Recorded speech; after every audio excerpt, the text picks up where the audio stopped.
Olá, sejam bem-vindos a mais uma aula com as ferramentas de gestão de projetos que a gente está estudando na disciplina de Projeto Integrador do curso Integrado em Mecânica do campus Hortolândia do Instituto Federal de Educação, Ciência e Tecnologia de São Paulo.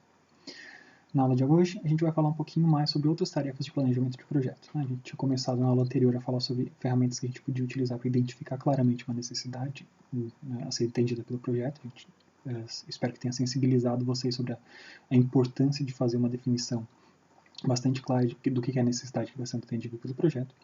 E nessa aula de hoje a gente vai falar um pouquinho como que, a partir de uma necessidade identificada, a gente define o escopo e como é que a gente detalha o escopo em seguida. Tá? Deixa eu sumir aqui um pouquinho da tela de vocês. Vamos começar a falar um pouquinho sobre isso. Então lembrando, naquela concepção que eu tinha mostrado de projeto para vocês, na concepção mais filosófica de projeto que eu tinha mostrado na aula anterior, o projeto sempre nasce da identificação de uma necessidade, e a partir da identificação da necessidade a gente precisa definir o problema. Tá? Então, definir o problema é o que a gente está falando do que vai ser atacado por esse projeto que eu estou fazendo. E a partir da definição do problema e das ferramentas que eu tenho à minha disposição, eu faço um processo de síntese. Dentro desse processo de definição de problema e da síntese do que é possível fazer, isso é o que eu estou falando de definição de escopo. Tá? Então, o sucesso de um produto, o projeto de um produto no geral, mas de um projeto como um todo, é a definição específica e bastante clara do que é o problema. Tá? Essa definição estreita do problema nos ajuda a definir o que eu tenho que fazer e o que eu não preciso fazer dentro desse projeto. Tá? Uma vez que eu sei bem o que eu quero fazer, eu vou articular como que eu tenho o que eu tenho das possibilidades e capacidades técnicas, de recursos que eu tenho disponíveis, e vou ver como que essas minhas capacidades técnicas e os recursos que eu tenho disponíveis conseguem atingir as necessidades e o problema-alvo. Então, a partir da necessidade eu defino qual é o problema, a partir do problema eu vejo o que eu consigo fazer, eu sintetizo o que eu consigo fazer para atacar esse problema. Tá? Então, na hora que eu estou fazendo essa síntese do que eu vou fazer para atacar esse problema, na hora que eu chego a essa conclusão do que eu consigo fazer, nesse ponto é que eu estou definindo como escopo. Essa é a definição de escopo. Estou definindo o que são os limites do projeto. Tá? Qual é a caixinha, o tamanho dessa caixinha, o tamanho das coisas que eu vou fazer. O que está dentro do projeto e o que está fora. Isso aqui faz parte da minha solução que eu estou propondo para o problema. Isso aqui não faz. Então eu estou definindo onde que estão as linhas, os limites desse meu projeto. Tá? Então a definição do escopo está associada com a articulação entre entradas e saídas. Então o que eu estou recebendo de informação da parte externa e o que eu vou prover para o público-alvo no final do projeto. E eu estou articulando como é que eu utilizo as ferramentas e os métodos que eu tenho disponíveis para mim para chegar nessas saídas que eu julgo importantes. Tá? Então, é importante vocês entenderem que escopo é basicamente a definição dos limites de alguma coisa. Tá? Então, existe uma distinção bastante importante entre o que é o escopo do produto e o que é o escopo do projeto, quando você está fazendo um projeto de produto. Tá? Então, o escopo do produto, vamos mostrar aqui para vocês, o escopo do produto está associado com as características e funções que descrevem o produto, serviço ou resultado. Isso que a gente chama de requisitos. Tá? Como é que eu traduzo a necessidade do que a gente tinha identificado anteriormente em coisas quantificáveis, em números, em coisas que eu consigo medir. Isso faz parte do escopo do produto. Já o escopo do projeto, ele está associado ao trabalho que eu preciso realizar para entregar esse produto ou serviço nas características especificadas. Tá? Então, o escopo do projeto está definido nesse plano de gerenciamento do projeto, que é aquele documento ao final da fase de planejamento do projeto. Tá bom?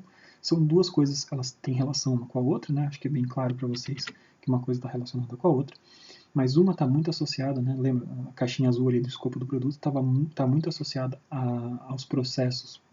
A gente tinha definido algumas aulas atrás os processos relacionados ao produto, enquanto que a caixinha amarela do escopo do projeto está associada às ferramentas de gestão do projeto como um todo. Tá bom? Então é muito importante a gente ter uma definição de escopo bastante clara, bastante sólida. Tá? Uma vez que eu defini qual que era o escopo, qual que é o problema e qual que é o tamanho do meu projeto que eu vou atacar, eu preciso destrinchar esse escopo, preciso detalhar esse escopo. Tá? Então, eu quero resolver exatamente esse problema que está bem definido. Como que eu vou fazer isso? Eu vou ter que pegar esse escopo inicial e vou ter que analisar o que eu faço ali dentro. Tá bom?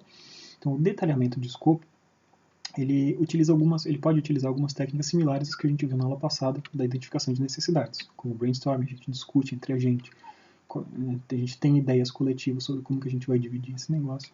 A gente pode fazer benchmarking, ver quais são as práticas de mercado que já são que já estão disponíveis para ajudar a gente a separar esse escopo em partes individuais. A gente pode consultar especialistas, né? Tudo ferramentas que a gente detalhou na aula passada.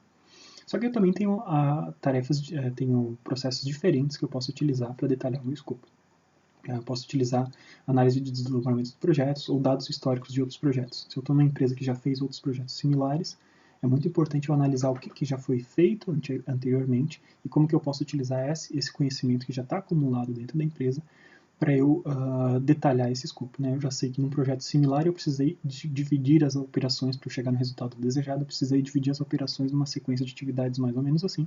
Então eu me baseio nessas coisas que já foram feitas anteriormente para eu gerar um resultado de projeto mais consistente. Tá? Então deixa eu subir aqui para vocês.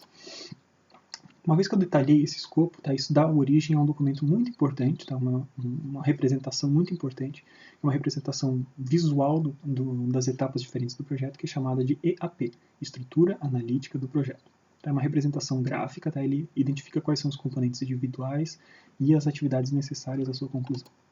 E uma EAP, muitas vezes, ela tem uma cara assim. Então, eu tenho um projeto geral que está ali no meio, ele é destrinchado em entregas ou semi-projetos, né, ou subprojetos, vamos dizer assim.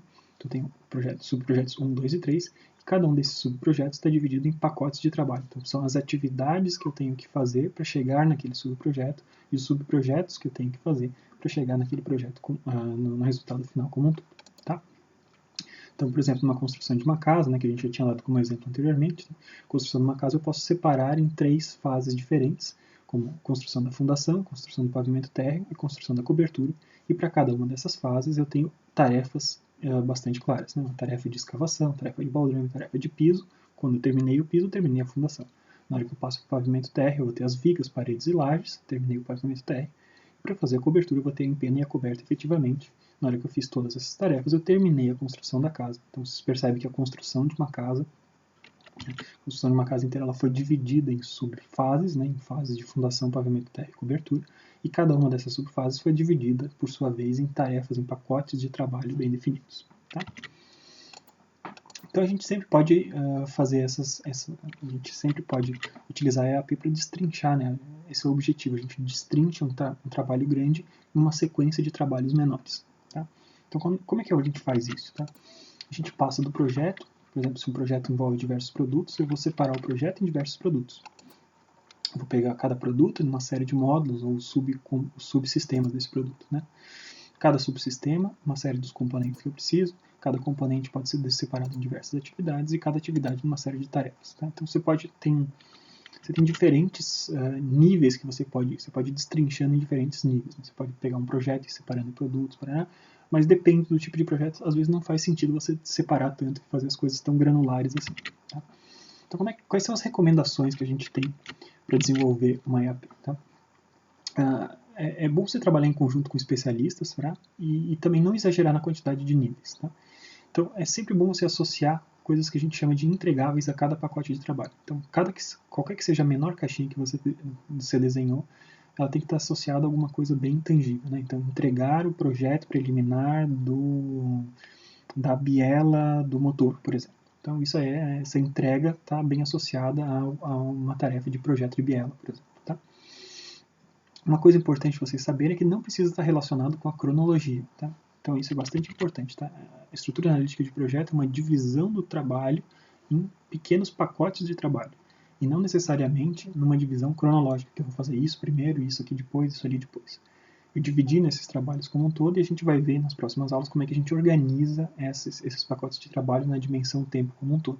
Mas é importante vocês saberem que primeiro preciso a gente destrinchar o projeto inteiro na sequência de pequenas atividades que tem que ser realizadas para que esse projeto se conclua. Tá? Então é importante vocês terem essa dimensão de que dividir os níveis, vocês só devem dividir em níveis se for necessário. Tá? Então a gente tem aquela regra, não é uma regra geral. Né? Se as tarefas que você está destrinchando, né, o menor nível das tarefas, se elas estão com uma duração muito pequena, não faz muito sentido. Né? Não faz sentido eu fazer 85 tarefas de um projeto no mesmo dia. Não faz muito sentido nisso. E ao mesmo tempo, você não pode ter uma tarefa a menor nível do projeto, alguma coisa que você demora meses para configurar. para confeccionar, tá bom? Então, tem diversas, você tem que levar em consideração um pouco a dimensão tempo também, o tempo que você leva para fazer aquela tarefa, tá? Quais são as vantagens da utilização de um projeto, de uma EAP? Tá? Ela ajuda na organização do projeto. Na hora que eu tenho claro essa representação visual, como eu mostrei anteriormente, fica muito claro o que eu preciso fazer, quais são as etapas individuais que eu preciso fazer para que o projeto chegue aonde ele tem que chegar. Outra vantagem que você tem de utilização de uma EAP para o projeto é uma comunicação clara entre as etapas do projeto e as responsabilidades da equipe. Tá? Então fica muito claro para todo mundo onde cada um está na parte do projeto e qual é a responsabilidade de cada uma das pessoas envolvidas. Ele também auxilia, né, a estrutura analítica do projeto, ela auxilia no fluxo de informação, porque a gente define, como a gente falou, né, cada uma das tarefas, por menor que ela seja, ela está associada a um entregável, alguma coisa bem definida, né, alguma coisa que tem que ser entregue por alguém, por os responsáveis por aquela tarefa. Então, na hora que eu estou definindo esses entregáveis de uma forma bem consistente, isso está definindo bastante claramente o fluxo de informações, né? Lembrando lá da nossa primeira aula de comunicação, da importância da comunicação para um projeto. Tá? A EAP também ajuda a gente a identificar quais são as interfaces, quais são as partes de projeto que se comunicam umas com as outras, certo? Então é bastante importante a gente utilizar uma EAP por conta disso. E ela é uma ferramenta muito importante na construção de cronograma, né? Lembrando. A EAP não é o cronograma, mas a EAP é a base para a construção de um cronograma. Tá? Ela também é uma ferramenta para identificação de custos e riscos. Né? Então, se cada uma das etapas, das pequenas tarefas ali, eu consigo identificar quanto que ela vai custar, quais são os riscos desse cara dar certo ou dar errado, eu consigo uma definição muito mais clara de quais são os custos e riscos do projeto como um todo. Tá? Então, ela também me ajuda a controlar melhor os meus recursos. Tá? E, finalmente, eu posso utilizar uma EAP como uma ferramenta de comunicação com os clientes. Tá? Então, o cliente contrata você para fazer um projeto, e então você vai ter várias reuniões ao longo do projeto. O projeto tem uma duração de alguns meses, você vai ter várias reuniões com esse cliente, você consegue mostrar para o cliente certinho, a gente já fez isso, não fez aquilo. Fica muito claro para o cliente essa visão global, a visão integrada que a gente tinha falado anteriormente, que é muito importante de ter quando a gente está falando de um projeto. Tá?